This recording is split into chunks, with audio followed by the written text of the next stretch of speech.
May the 1st, 1999. North face of Mount Everest. A climber named Conrad Anker spotted something pale frozen into the rock. Somewhere on that mountain, there is still a camera, and it might rewrite the history of the world. George Mallory was not some weekend adventurer chasing a bucket list, not a wealthy thrill-seeker with the best gear money could buy, not even a professional athlete trying to make a name. He was something rarer than that. He was the best rock climber in Britain at a time when climbing was still a frontier discipline, and Everest was the last unconquered place on Earth. He had already attempted the mountain twice before 1924. He had turned back, survived, and come back more obsessed each time. The press had made him famous. The public knew his name. And when someone asked him why he wanted to climb Everest, he gave them an answer that has outlasted him by a century. But he never came back. The part that bothers me about this story is that it was not simply a man falling off a mountain. It was a chain of decisions, conditions, and missing evidence that 100 years later still has no ending. This is the case of George Mallory and Sandy Irvine, the Everest mystery that won't close. Welcome to Fatal Frontiers. To understand why Mallory's disappearance still keeps researchers awake at night, you have to understand what he was capable of. He had already climbed Everest twice. Not to the summit. Nobody had done that, but higher than any human being had ever been at that point. In 1922, the British expedition reached over 27,000 feet. That is roughly the cruising altitude of a commercial aircraft, and they did it in wool clothing, hobnailed leather boots, and oxygen equipment so primitive it weighed nearly 30 pounds. Today's mountaineers call those conditions unthinkable. Mallory had also survived a disaster on that 1922 attempt, when an avalanche killed 7 Sherpas in his party. He came home, processed the grief, and went back. And honestly, when you understand that, when you see what kind of man turns around after watching 7 people die and says, "I'm going again," you begin to understand why his disappearance in 1924 never felt like a simple accident. He wasn't reckless. People who met him described him as careful, systematic, almost obsessive about preparation. His climbing partners admired his fluid movement on rock. British author and climber Robert Graves described him as moving on a cliff face, the way most men walk on flat ground. That was George Mallory. And on June 8, 1924, he walked into a cloud bank high above the world. And the mountain kept him. How does someone become this? Mallory was born in 1886 in Moberly, England. His father was a clergyman. The family was comfortable, but not wealthy. Nothing in his early childhood suggested what he would become. He was a quiet, curious boy, described by school teachers as bright but restless, the kind of student who was always looking out the window. He first encountered climbing at Winchester College, where a mathematics teacher named Irving introduced him to the sport. This is where the obsession began. Not on Everest, not even on a proper mountain, just on the walls and rooftops of an English boarding school, where young Mallory would climb anything, buildings, chimneys, church towers, simply because the challenge was there. By the time he reached Cambridge, the climbing had become serious. He moved through the climbing clubs, found mentors, and was eventually introduced to the Alps. His first time on real alpine terrain, something clicked permanently. He later described it as a feeling of absolute rightness, like the only place he made complete sense was vertical. He graduated, became a school teacher himself, married a woman named Ruth Turner in 1914, and had 3 children. Then the First World War interrupted everything. Mallory served, survived, and came home to a country trying to rebuild its sense of national purpose. That is the context Everest walked into. Britain needed something. The poles had already been reached. The continents had been mapped. The last blank on Earth was the summit of Everest, and the Royal Geographical Society wanted it taken. Mallory, by then, one of the finest alpinists Britain had produced, was an obvious choice for the 1921 reconnaissance expedition. He went. He came back. He went again in 1922. He came back again. And in 1924, they sent him a third time. This time with a 22-year-old Oxford athlete named Sandy Irvine. This time, he did not come back. By 1924, George Mallory was 37 years old and at the peak of his powers. He was famous in a way that modern climbers rarely are. Not internet famous, newspaper famous. His name appeared in headlines. He gave lectures. He toured America on a speaking circuit. He was asked the same question everywhere he went. "Why do you want to climb Everest?" His answer became one of the most repeated lines in the history of exploration. "Because it's there." 3 words. He gave them because he was tired of the question and slightly irritated by it, but they captured something true about him anyway. He didn't have a complicated reason. The mountain existed. The summit was unclimbed. That was enough. His partner for the 1924 summit attempt was Andrew Irvine, always called Sandy. Irvine was 22 years old. He had rowed for Oxford. He was physically powerful and almost absurdly capable with mechanical equipment. He had no serious high-altitude experience before the 1924 expedition, which made him an unusual choice for the summit pair. But the expedition leaders valued him for one specific skill. He was the best person on the team at managing the oxygen apparatus. The oxygen system was critical and constantly malfunctioning. The canisters were heavy. The valves froze. The masks leaked. Irvine could diagnose and fix problems with cold, stiffened fingers in ways that impressed everyone around him. He was the mechanic. Mallory was the climber. Together, they were the strongest combination the expedition could field. By the time they set off for their summit bid, the rest of the team had already made one failed attempt. Mallory and Irvine were the last real shot. The monsoon season was approaching. The window was closing. Before the attempt, Mallory wrote a final letter to his wife, Ruth. He was honest about the odds. He described the chances of success as 50-1 against them. He knew the mountain better than anyone on that expedition. He knew what they were asking. He wrote the letter anyway. He sealed it. He handed it to be carried back down. And then he and Sandy Irvine walked up. By the standards of what we now know about high-altitude mountaineering, what they attempted was extraordinary. They were above 27,000 feet in the so-called death zone, the altitude at which the human body begins to deteriorate faster than it can recover. Their oxygen equipment was primitive. Their clothing was wool and cotton and leather. Their boots were nailed, not rubber-soled. No GPS, no weather satellites, no radio contact in any modern sense. And still, on the morning of June 8, 1924, they left their high camp and pointed themselves at the summit of the world. Life had been up to that moment quite simply perfect.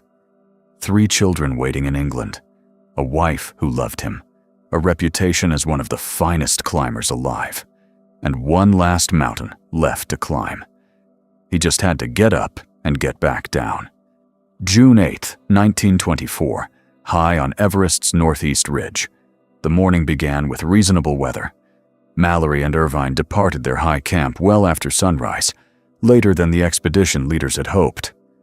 Exactly how late remains part of the debate. But by midday, one man on the mountain below them was watching. His name was Noel Odell. He was a geologist and climber, the expedition's support member tasked with following a day behind. At around 12:50 in the afternoon, Odell looked up through a break in the clouds and saw something that would become one of the most debated observations in mountaineering history. 2 tiny figures, moving upward on the ridge. Then the clouds closed in. That was the last confirmed sighting of George Mallory and Sandy Irvine alive. Exactly where those 2 figures were when Odell saw them has been disputed for a century. The location matters enormously, because it determines whether they had any realistic chance of reaching the summit and descending before dark. Some analysts place them lower on the ridge, with a very long way still to go. Others place them near the base of the critical obstacle ahead, much higher, with only one major barrier between them and the top. Odell himself changed his account over the years, which has only deepened the argument. But here is what nobody disputes. The clouds came in, the wind picked up, and Mallory and Irvine did not return to camp that night. Odell climbed back up the next day and found the tent empty. He found no note, no signal, nothing that told him which direction the two men had gone. He searched the ridge. He called out. He blew a whistle. Nothing. Just the wind and the mountain, and somewhere up in the cloud, an answer that has never come back down. To understand the argument at the heart of this case, you need to understand one specific piece of rock, not the Hillary Step. If you have heard of Everest, you may have heard of the Hillary Step. That is on the southern route, the side used by Edmund Hillary and Tenzing Norgay in 1953.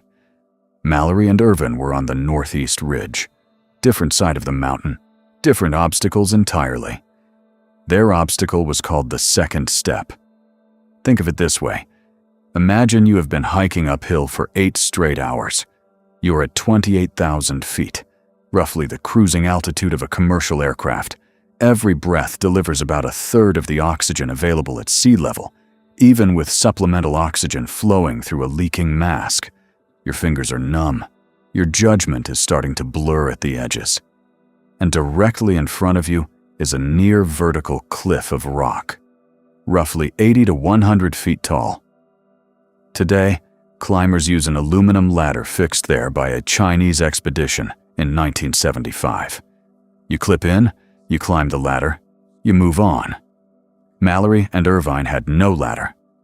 In 2007, Conrad Anker, the same climber who found Mallory's body in 1999, removed the ladder and free-climbed the second step to test what they would have faced.